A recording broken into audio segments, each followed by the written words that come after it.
Well, what is under this towel?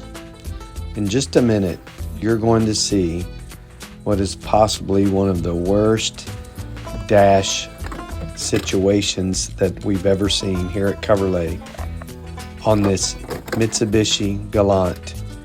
The dash was really, really bad, but there was just enough left to support our Coverlay dash cover. So you can see the before shot here, and in just a few minutes we will show you what it looks like afterwards. Well, I think it's just like this from the factory.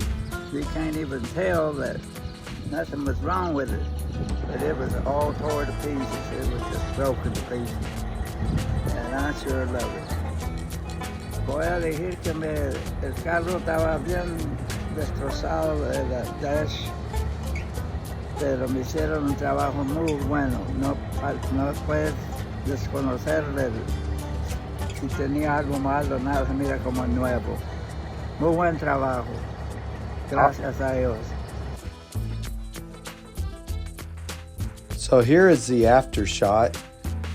We put this dash cover on in about an hour. We let it cure overnight, but as you can see, it really does make this interior look a whole lot better. And give us a call, 1-800-633-7090, or go to coverlaymfg.com.